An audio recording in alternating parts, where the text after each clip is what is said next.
Winter had settled heavily over rural England by December 1944. Frost clung to the barbed wire fences of prisoner of war Camp 186 near the market town of Colchester in Essex. The war in Europe had entered its sixth brutal year, and though the Allied armies were pushing deep into German-held territory, thousands of prisoners still lived in guarded compounds scattered across Britain. Inside Compound C, separated by additional fencing, were several dozen German female auxiliaries, Helferinnen, who had served in clerical and communications roles for the Wehrmacht. Most had been captured in France after the Normandy campaign, and transferred to British custody earlier that autumn. They wore heavy gray coats issued by the camp quartermaster, their boots caked with mud from the rain-soaked paths between wooden barracks. They had expected cruelty. Nazi propaganda had prepared them well. Allied captivity, they had been told, meant humiliation, starvation, and revenge. Stories circulated of brutal interrogations and endless punishment. So when Canadian troops from the 3rd Canadian Infantry Division assumed guard duties at the camp in November 1944, the women braced themselves for what they believed was inevitable. But days passed, then weeks.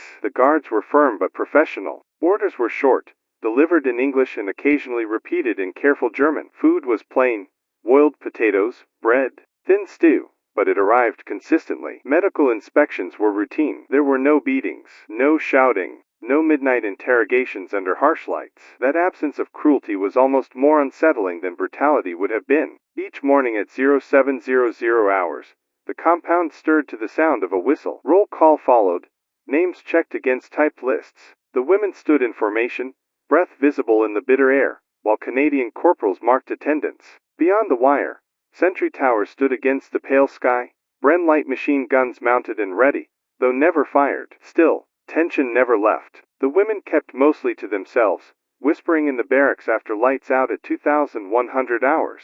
They watched the guards carefully, searching for hidden hostility. War had taught them that kindness could be a prelude to cruelty. Then came the first Saturday night, at approximately 1930 hours.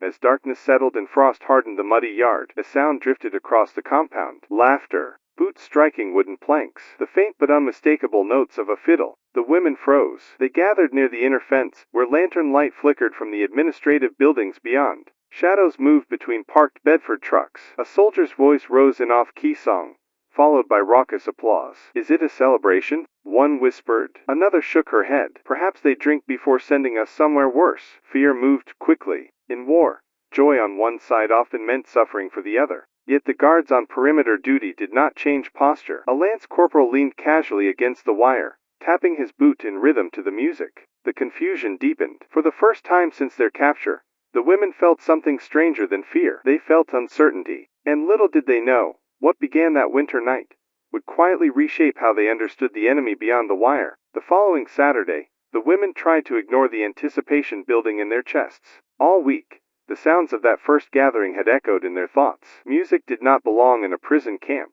Laughter did not fit the image of ruthless captors. But at 1945 hours, just as the cold deepened and frost crept along the wooden barracks, it came again. A fiddle first, then boots on truck steps, then voices carried by the sharp winter wind. This time curiosity outweighed fear. They moved quietly to the fence. From there, through gaps in the wire, they saw Canadian soldiers seated on ammunition crates and truck beds. Sleeves rolled up despite the cold, they passed around tin mugs and unfolded letters from home. One private stood atop a Bedford truck, reading aloud a letter from his mother in Ontario. His voice cracked at the final line. The other soldiers did not mock him. One clapped him on the shoulder. Another handed him a mug. They miss their families, a young German woman murmured. That realization struck harder than any shouted threat. These were not faceless enemies.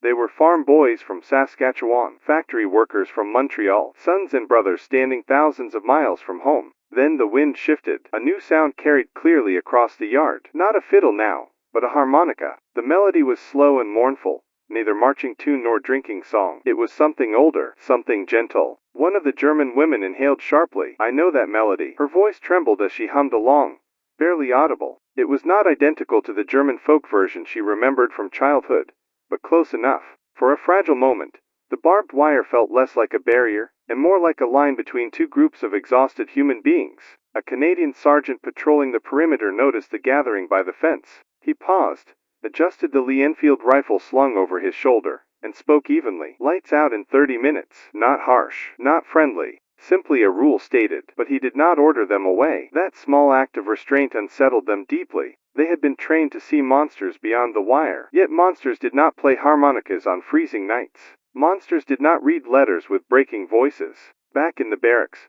silence lingered long after the music faded. Finally, in the darkness, one woman whispered, "If they are monsters, why do they sound like us?" No one answered. Outside, frost formed again along the wire. The war raged across Europe, Ardennes forests burning under artillery fire, Soviet forces pressing toward Berlin. Yet here, in a quiet English field, a simple melody had crossed enemy lines.